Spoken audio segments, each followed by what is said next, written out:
Hindi ka nakasyat ka lang sa ni Ricky. Ha? Di ko nagpalit si Ricky, nagbimili si Ricky. Wala. Paan man, kanang saingan anang labor man, gihatag na ko sa duha ka chika bibs. Pagbabae nito? Babae. Bakla na. Sige.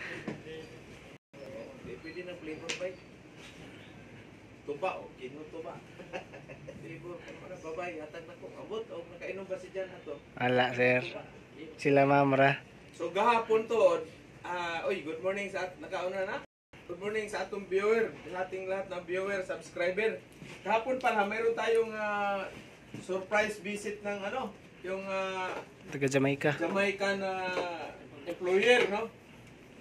Siyempre, napalaban naman yung English ko doon. Tapos yung wife niya is Pilipina, no? 1 month sila dito magbakasyon. Iwan ko saan sila pupunta sa maligo siguro sa dagat o beaches.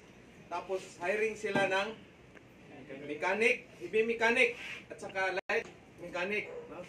Tapos car body repair. So kung di lang ako sir Fred, pwede ako doon sa body repair ng sasakyan, no? Yun yung expertise ko. Tapos yung ano pa ba yun? Electrician, car electrician. So 3 to 5 years ang experience, no? At ayaw niya yung may tato. Sino yung may tato? Kanila. PC. Ha? What is it? Dito si ayos na, trabaho na. Bildi, nakakuha ka, sipyard ka. Dili na nagtay ko klabas na. Dito. Solar group cooking. Ay, nana, mga top. Ay, fix mo yung tulo na to. Sir Boy. Ato sa sir balik ako. Oh, Sir Boy. So, yun ang hiring, no? Shout out pala sa mga yung mga gusto mag-apply ng Jamaica. So, mechanic, heavy mechanic, 3 to 5 years ang inano kong experience. Siyempre, ako yung interview. Wala akong dito ha, tulong lang. Wala akong dito. Baka sabihin, kumita na naman si Peter Jeep. Wala. Tulong lang yan sa inyo. Paala na kayo dyan na namin kailangan yung pira. 3 container pa yung pira natin doon, Sir Pedro. Bayad na siguro sila mamaya, no? Sabay ganun. Ha? Kaya ka lang ng kita 15. Kasi malapit na, kinamahan na ako. Asan na si partner mo kapon? Kailan balik yun sa Bilo? Wala kasi yung tingin sa ako sir. Okay. So yun ang kahapon, yun ang natin. So at least mayroong employer dito nagpunta talaga mismo. Ha? Sila ang kuhan tayo, tulong lang sa tapos siyempre, i-treat test natin. Ha?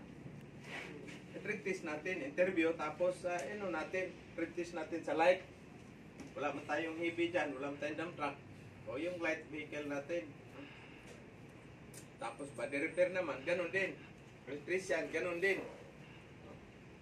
Kailangan hindi mapahiya tayo dun sa employer. So starting salary, 50,000 ba yun, pesos? Starting. Pero kayo nang kayo nang mag-negotiate dun sa sahod. Ayaw kung mag-negotiate, kayo lang magtanong kung magkano ang sahod. Kailangan, bago kayo magpunta ng abroad, kailangan alam mo yung sahod. No? Pero kayo sa barko, first timer, wag mo na siyempre, malaman mo naman yan doon sa pagpirma mo na ng kontrata. Pagpirma ng kontrata, makikita mo na yung sahod mo doon. Saka sabihin na yan ng crewing manager or yung staff ng agency, manang agency, kung magkano yung sahod ninyo. Sila pala shout out pala yung mga Peter natin, aspirant, si Iboy at saka si Juan. Evans. Hindi si Iban, si Kundoy. 2,000 daw, mahigit eh. 2,000, first timer, tanker sila ha. So, hindi na masama yan. No? Bueno, malaki na sir. 2,000, malaki na yan. First timer sir. First timer. Hindi, di ba? Ang bilis lang nila. Ang bilis lang ng line-up, medical sila. Tapos si Wing naman, tapos ang medical, no? Alis na itong August. So, shout out yan sa ating mga good choice na mga product sa Manila. Okay, papatay-patay dyan. Sipa-sipa, lata talaga abutin nyo dyan pag papatay-patay kayo. Anong month din sila natapos sir? Bago lang yun. Mga 1 month pa lang yun sila sa Manila. Mga 2 months pa lang, 2 weeks pa lang nga. Mayroon silang agency. Nagtagal dahil training sila ng Bito. Yung Ano ba yan? Tanker. Lugay mo na sila kung sa ilang training sa nila. Tagal kayo, mga siguro, mayroon kayong training sa Manila. Yung apat lang na ACRB, Engine Watch, Marpol, at saka SD, mga 1 month yan. Kasi hindi man tuloy-tuloy yan. Putol-putol man. Yung ECRB, mga 1 week siguro yan. 7 days o 10 days ba yan? Tapos yung buwan, Marpol, at saka Engine Watch Keeping. Engine Watch Keeping, 2 araw lang yung Engine Watch Keeping. Marpol, kaya may Marpol dahil yun sa about marine pollution. No? Bawal kayo magtapon ng mga basura sa dagat. At tandaan nyo ha, yung paper dati mayroon niyang nautical miles kung pero ngayon hindi na, dapat huwag kayo magtapon ng papel. Kasi mabubulok man yun sa dagat, kakainin siya ng isda. Yung isda naman kinakain ng tao, lalo na yung langis. Ha? Yung oil ba, mga slugs, mga ano dyan, huwag kayong magtapon.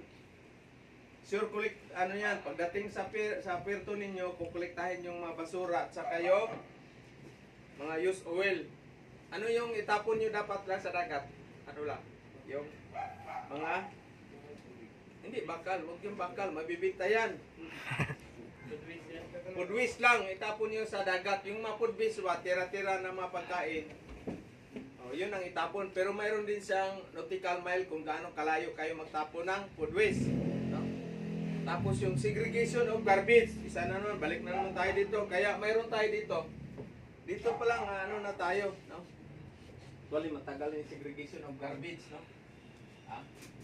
Mayroon kayong sa workshop ninyo na, halimbawa, 4 na or 5. 4 na garbage bins. No? May kulay ito. Halimbawa, red, blue, yellow, tapos gray. No? So halimbawa sa red, ito yung sa akin. No? Meron pang sa pang food waste, meron ano dyan. Ito naman is plastic. No, plastic, ito naman sa akin paper. No? Tapos ito, metal at saka glass, itong yellow ko. Metal and glass. Yung mga buting, itong green naman, mayroon itong tinatawag na yung mga, hindi, yung mga basahan, yung trapo ba na mga may oil, no? Rugs na may oil, with oil, no? Yung mga pinunas ninyo, yung punas, kasi itong ano na yan, ano man yun to, susunugin sa incinerator. Garbage ba? Mayroon tayong incinerator sa barko. Yung mga oil din, mga tawag nito, mga fuel na mga galing sa purifier, mga slugs. Iano yan doon sa susunugin yan sa boiler, doon sa incinerator. Engineer ang in charge yan. Kaya ano yan, pero yung iba, pump out doon sa shore. Binibili yan sa China. No? Sa China. Binibili. Pati yung metal niya, scrap, binibili yan. Kung kayo magtapon ng metal sa dagat, mapupuno yung dagat natin. Hindi na wala ng barkong makadaan. Binta niyo, ipunin nyo sa isang drum na binutol. Doon mo ilagay yung mga scrap metal mo. No? Segregation of garbage. Sino ang in charge? Cleanliness sa workshop, sa engine room. Peter. In charge. Utusan si kanya-kanya kayong level. Si wiper, pinakailalim. Si oiler dito sa gitna. Ikaw naman yung level sa workshop mo up to sa taas. Halimbawa, 4 o 5 palapag yung barko. 5 palapag. 1, 2, 3, 4, 5. Nandito yung level ng workshop. Level ng workshop mo to. So itong 2 palapag, ikaw ang in charge nito.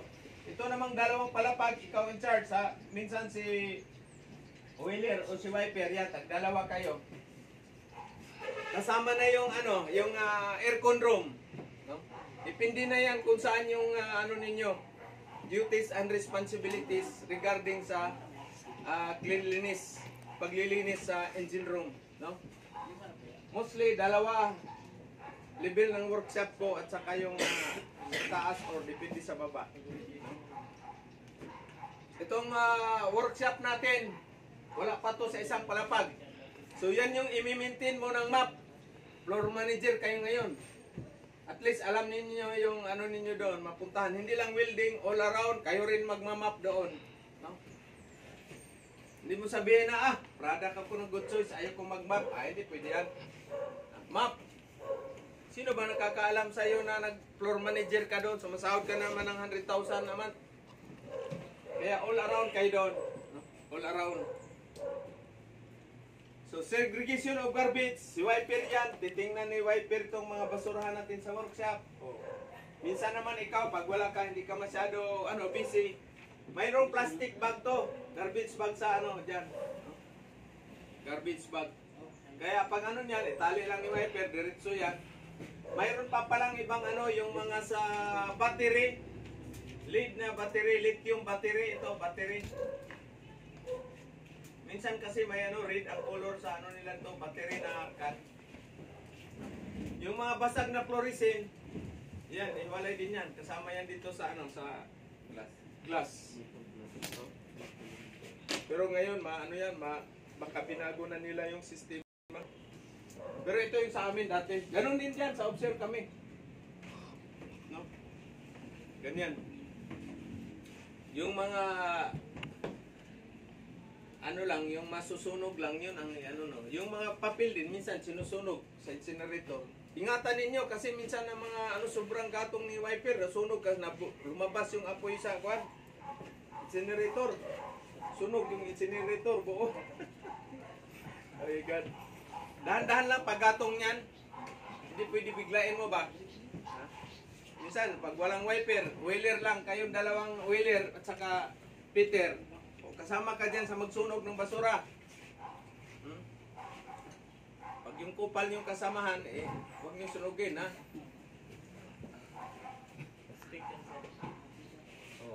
Ano yan? Apo yan. Incinerator. So yan ang mga trabaho sa barko na dapat ninyo ring handa kayo ba? Kasi hindi pwede na sabihin mo, welder man ako dito, Peter, ito man yung tinuro namin doon sa school na ito lang trabaho ko. Hindi ganyan. Multitask kayo. Kita mo yung engineer, hirap sa trabaho, siya lang mag-isa, walang alalay. Ikaw naman, wala ka namang tapos na yung job order mo, so tulungan mo. Tulungan. Tulungan ang trabaho sa barko, hindi pwede yung kanya-kanya. Kailangan teamwork. Teamwork. Hindi pwede na magkita mo yung kasamahan mo doon na bugbog sarado, tapos ikaw tago-tago ka lang doon sa kubita or sa changing room, nandoon ka na. Hindi pwede ganyan. Ikot-ikot pa pamatay oras. May mga ganyan. Patay oras lang yung ikot-ikot sa barko. Yung makasamahan mo, tulungan mo doon. Chief engineer, mag-first engineer man. Kasi may mga chief engineer na working chief engineer. Workaholic, talagang nagtatrabaho yan, chief engineer. So, tulungan mo yan. Hindi na kailangan na utosan ka pa. Siyempre, wala ka nang ginagawa. Tapos ka na, mag-arrange ka na sa mga gamit mo. Pero nakita mo naman yung first engineer, naglinis ng water evaporator, nagbaklas ng purifier si third engineer, nag-maintenance sa generator. So ikaw, tulungan mo. Kahit saan. Kaya ang Peter, magiging all around kayo doon. After ilang years, alam mo na yan, magbaklas ng cylinder head ng generator. Ay wala, sisiw lang yan. Bunot ng liner. Sa main engine at saka exhaust valve. Sisiw lang. Dahil alam mo naman yung mo. Yung trabaho mo. Dahil ka man, masipag. Bawal ang tamad sa barko. Tandaan ninyo Bawal ang tamad. Pag tamad kayo, wag na kayo magbarko. Doon na lang kayo. Tanim na lang kayo doon ng Tanim na kayo ng balanghoy. Bawal ang tamad doon. Hindi pwede yan. Pag tamad ka, nakalusot kayo dito sa akin. Tapos pagdating sa barko, patamad-tamad, nandun naman yung attitude ninyo. Kita mo yung Indiano, sabi niya, number 1 niya is attitude din. Attitude. No? Mayroon daw siyang pinadala doon na 2 mechanic. Di marunong dahil lang ng cellphone. Tapos minom. Marami mga alak din doon. Iwasin ninyo. Kailan kayo pwede mag-inom? Pag ano na, yung Sabado nights, no? Pero limited. Kasi Sunday, halimbawa, wala kayong trabaho. Pero pag mayroon kayong trabaho pa rin Sunday, iwasan nyo lang. Pag gabi, shot ka lang, shot. Shot. Yan ang ano dyan. Pero sa barko, bantayan niyo kasi mamaya arrival kayo. Bukas, darating kayo, tapos nag-inom kayo. Eh may alcohol taste. Patay na. Ihi at saka ano yan. Minsan, kukuhanan kayo ng dugo. Drunk alcohol taste sa barko. Surprise yan, random. Kaya dito, mga adik-adik natin, bakit galit ako sa adik? Kasi yung mga adik ko dito na trabante dati, drug test ko, positive. Tapos nagmamakaawa ang mga buwang-buwang. Na wag lang isuspended. Tapos after ilang years, yun pa ang mga nagnanakaw ng mga parts. Tapos nagsumbong pa sila sa labor. Mga utak kaya. Galit ako sa mga bangag talaga. Mga bangag na presidente. May ano dito yung ano natin, presidente dito. Kita nyo ba yun? Yung may powder dito na ano, yung sabi sa YouTube, sa Facebook din nagkakalat yun. Siguro nagsingho tapos dumikit dito yung ano. Ano lang yun, kailan yung anniversary ng EEP yata yung 73 anniversary. Doon sa daming napukusan ng kamera, no? Binigyan siya ng pamuna sa staff. Wala, kawawang Pilipinas. Kaya sa sunod na eleksyon, tandaan niyo yung mga tao ng mga politician ba? Kung ako lang paanoin, wala. Alisin na yung gobernador at saka senador, mga congressman. Mayor lang natira. Vice President at President. Kasi nandiyan naman yung naubos ang pira natin. Pero billion ang nila. Project. Billion ang project. Yung flood control. Biglang nawala lahat kasi nabangga ng barko. Oh my God. Wala. Focus lang kayo sa training. Paala, laya sa Pilipinas. Dalar, uwi kayo. Oh, balik na naman. Ako nung nagsiman ako, hindi ako bumuto ng mga ilang years. Ilang years? Siguro mga 15 years akong hindi nagboto. Oh, ngayon, boto ako. Sus, wow, mali pa. Wow, hindi lang basta-basta ang ko. Hindi lang basta-basta kasi ito ginawa itong headquarter ng Marcos Sara Duterte Alliance. Ang daming tao dito last year. Sino ba yung taga Butuan dito? Butuan. Yung nagparid nung February 22, February 26, 2022, motorcade ang masada galing doon sa ang haba. Akin na naman. Join with the Uniteam. Wala. Pero pag nanalo ng mga buwang-buwang, wala man kahit anino pumasyal dito sa akin. Wala. Wala sa ayos. Kaya talagang mga politician, wala talaga. Walang politician papunta kay Hibin, doon yan kay kay Mang Kanor. Doon yan sila pupunta. Dami ng utang Pilipinas, sir, pero yung mga politiko sa Pilipinas walang mga utang. Oh. Ngayon, 2 years pa lang si BBM, 2 years plus, no? Yung utang natin, almost nadagdagan ng 4 trillion, pare. Sino magbabayad niyan? Isa, si Kulot, bayad yan.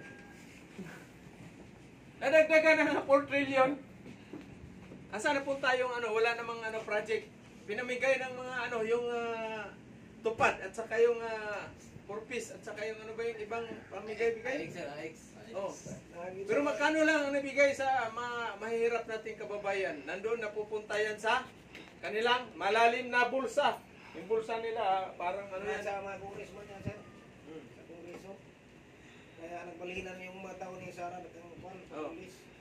Dahil no pira na pira. Pero mamatay din yan sila lahat. Hindi din abutan na 200 years yan dyan. Abutan sila 200 years. Kahit gaano pa natin, kahit gaano pa karaming pira ninyo, or gaano pa, patay pa rin kayo. Wala pa rin kayong madala kahit isang sintabo. Diba? Wala. Tapos, ang masakla pa, kahit gaano kaganda naman sa sakyan mo, paghatid sa ano doon, paghatid, Starix pa rin sa sakyan mo. Di ba? Kahit gaano mo kakayaman. Oh. Gaano kayaman. Tapos pagdating mo doon, ito, totoo, ano to ba? Yung realidad ba? Oh, mayaman. Talagang sobrang yaman talaga. Grabe. Nandyan na lahat ng sakyan.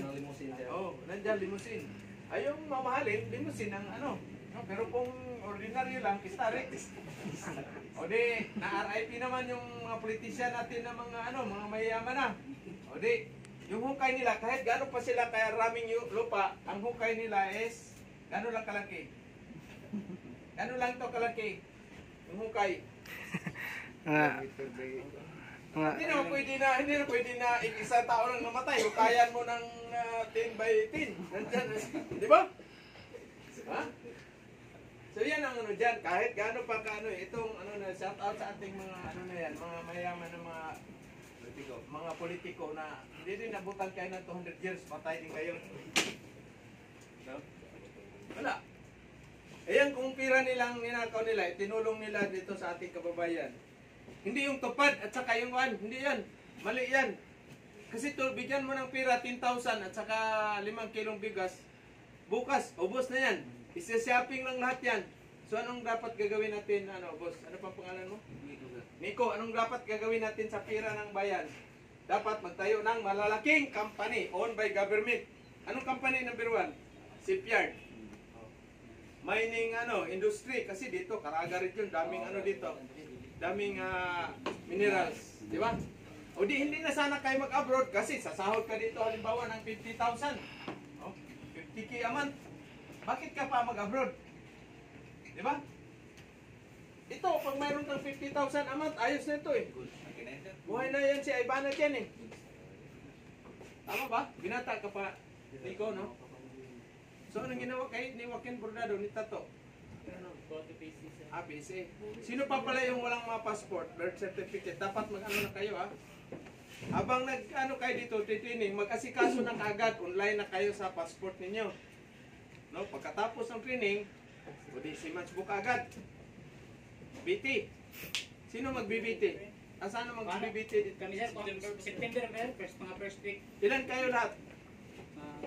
Asan kayo? Dito lang sa State SZIT? O shout out pala, SZIT Technology, no? St. Joseph. Thank you sa pag-ano ninyo, accept sa ating product ng Good Choice. One time nag-invite sila, mayroon sila active sa school nila. Kataon naman nagpunta kami ni Iligan, sa Iligan naman. So wala. Hindi ako nakakuan. Hindi ako nakapunta doon.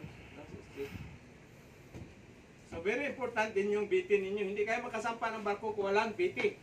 Ha? Pwede yan na magsampa na walang BT. So kumusta ang nag-welding kagabi? Ako. Ayos? Ayos? Diba? Ito, sila, ayos na itong dalawa flat. Ayos na. Flat pa rin kayo ngayon. Baliktarin nyo yung plate nyo, tapos flat. No?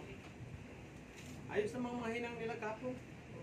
Ha? Hindi yung maghinang kayo, kailangan relax lang ang ginhawa ninyo. Hinga ba? Ha?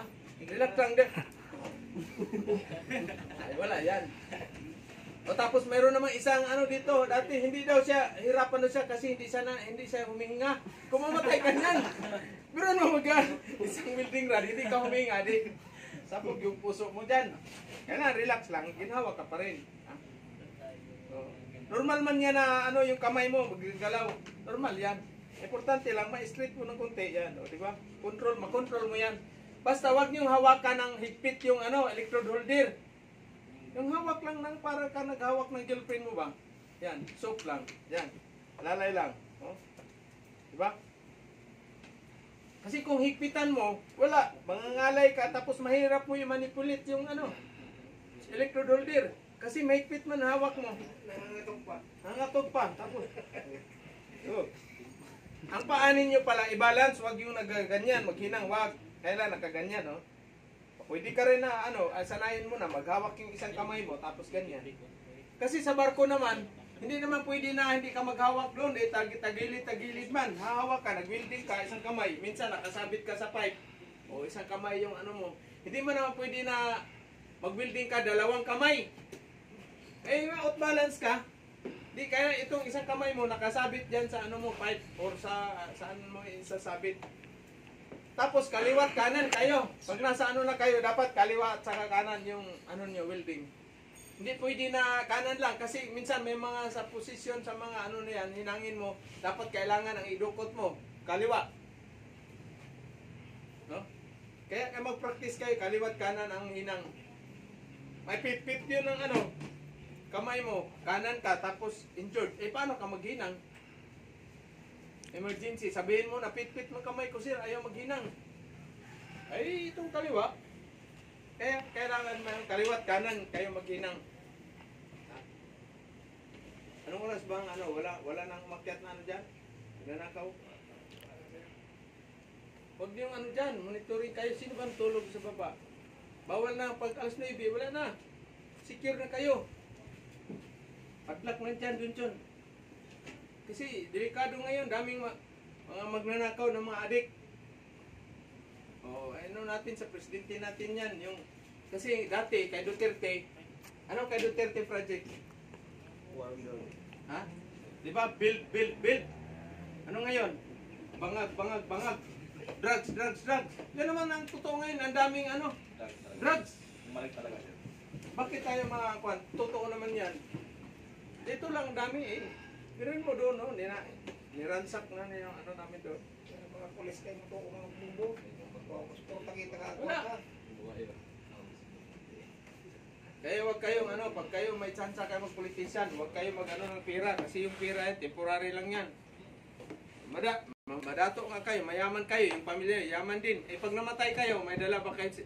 Lahat ng mayayaman sa buong mundo yan. Si Steve Jobs, sino pang pinakamayaman na matay, wala man nadala kahit isang sintabos. Wala. Di ba? Bulati lang ang makinabang sa atin lahat. At babalik tayo sa lupa. Bulati. Bitok ba? Ng ulod ba? Mukhaon sa to. Wala na. Ilaga. Hindi, di man makapasok sa ilaga. Bulati man yan.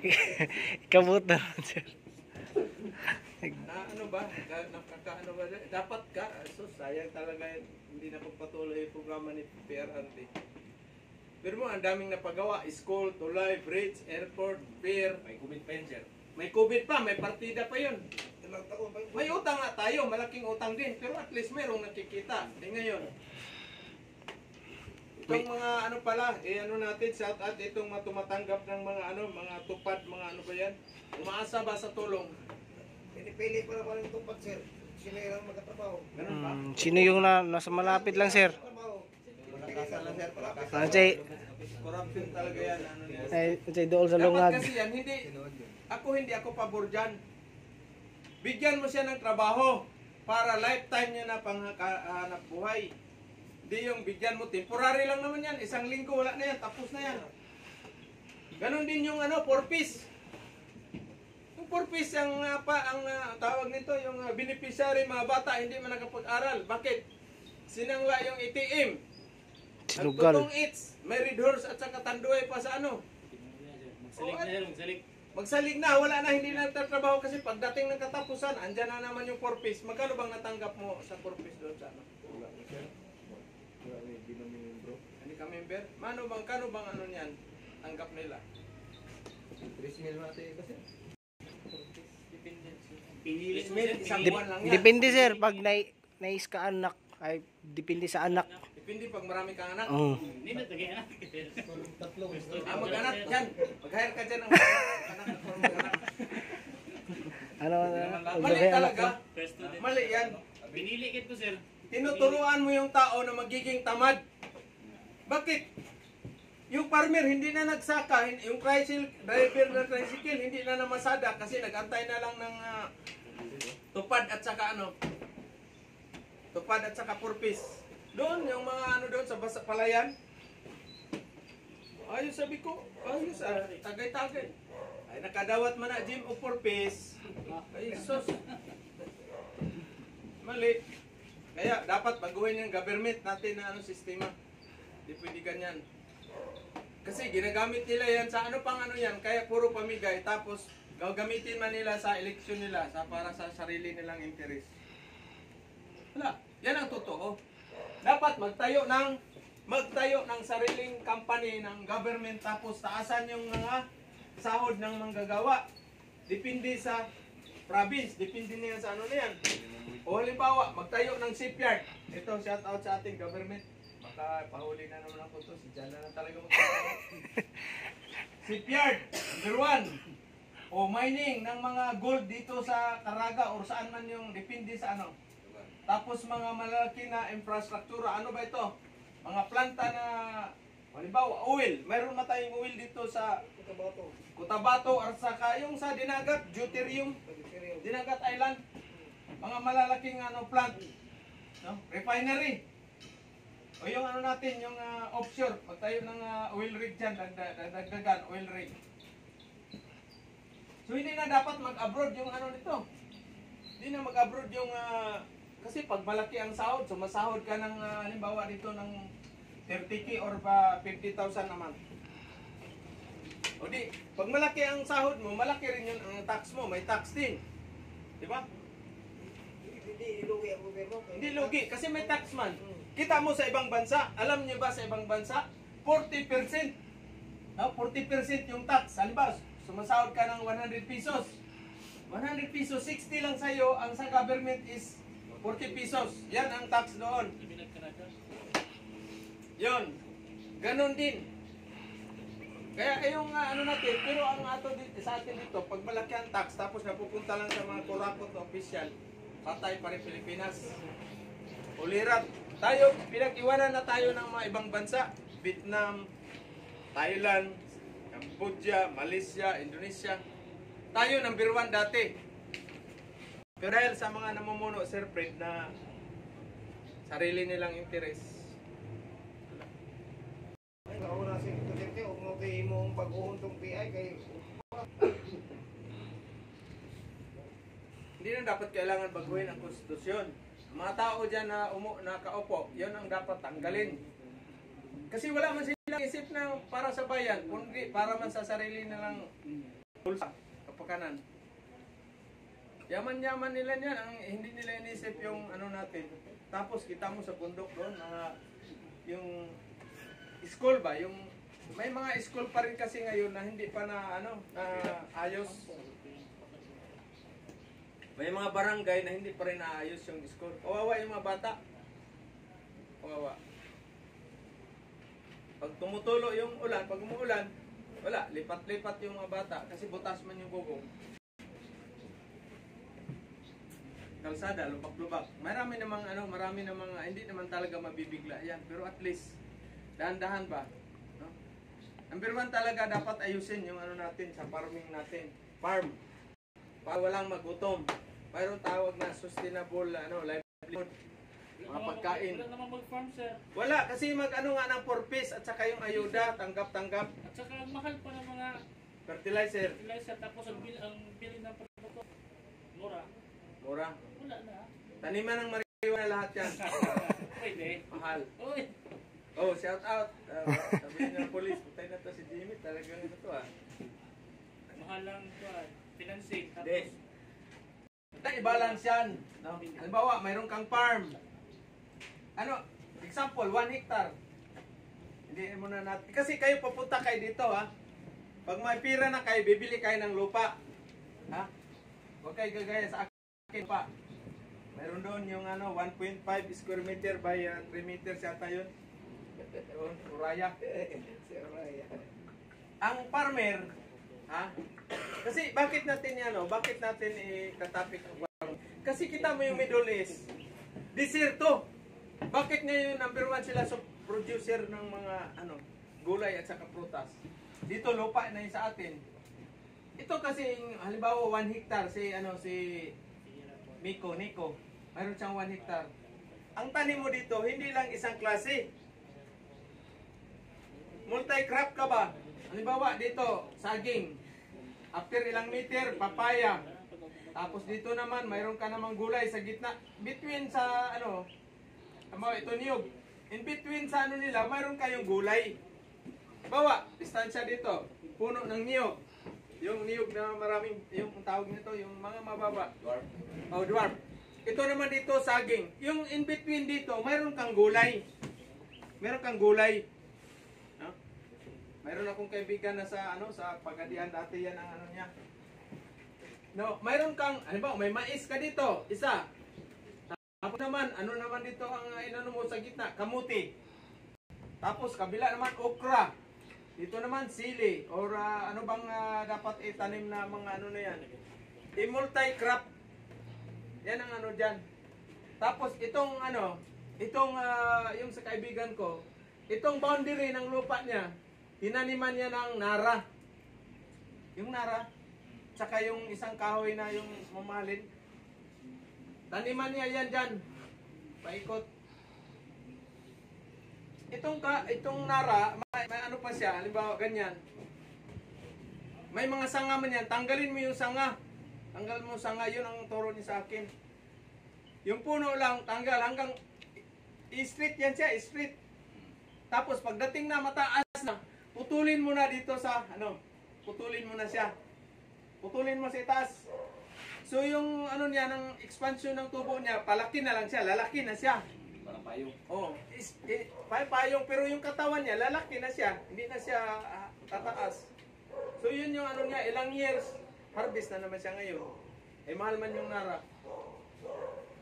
Pero kailangan magpaalam pa rin kayo sa DNR. O yung agarwood. Agarwood. Mahal yun. Mahal yun. Agarwood. Meron similya niyan. Magkano yung similya? Parang 1.5 yata, no? Kaya kayo, pag may pira na kayo, pag magkasampa kayo guys, bili na kaagad kayo ng lupa. Huwag na yung sasakyan, bahay, wag. Lupa kaagad. Huwag naman yung doon sa bundok ng malayo. At saka yung ideal ba na, ito, ayos to, mga ganyan na mga hindi naman yung, pwede patag. Hindi naman pagpalayan din, pwede rin. At least, tigil ninyo ng barko, or while nagbarko kayo, anong itatanim ninyo, di at least, pag uwi mo, mayroon ka ng mapipitas. Diba? Or mag-alaga na yung sa kanya kasi, binigyan, niya, lagyan niya dito ng baka, kambing, baboy, manok. Yung mga fertilizer niya, yung mga dumi lang ng Baboy. yung baboy, dumi dito yun ang tinatanim niya. Yun ang niya, fertilizer. Yung baka pala, ang na yan, yung saging na puno ng saging, yun pala, lang yan doon, ipakain ng buo, hindi sa atin kasi, pati baboy, islicein mo yan, hindi pala yan, dapat ang tama, ilagay mo lang buo dyan, ngat-ngatin lang ng baboy o yung baka yan, yan pala ang tama, yun ang ginawa niya. Mga ano man yun, mga awardee sa tapos yun namang sa awardee naman sa Isla Ambassador no si Jorge Ismail, ba yun, kalimutan ko yung pedo noon. Iba naman sa kanya. Yung farming niya is organic vegetable farming. Ganon din. Iba-iba rin ang Tapos naglagay siya ng bottled water. Yung bottled water, bawat puno, mayroon siyang tansi, nylon na kaderek doon sa puno ng kamatis, example. Dito lang yung tubig sa, parang dextrose. Parang dextrose. Kaya kahit tig-init, ay wala, hindi siya na hindi siya namamatay yung niya. Tapos organic. Kaya ang niya, siya yung national awardee. 3 years successive siya national awardee dahil sa kanyang innovation sa farm. Ngayon, mayroon na din siyang farm school. Farm school. Nag-abroad man sana yun siya, kaso 5 years siya sa Manila, hindi talaga naka-abroad. Umuwi na lang siya doon sa kanila. Yun ang niya. Kaya dapat bago mag-pandemic, kung hindi lang nag-pandemic at saka hindi namatay yung namin dito sa Tisdakuan. Tapos sana, yun ang invite ko sana. Kasi yung Tisda Idol ng Tisda Idol ng Dumaguete at saka National Award regarding sa farm.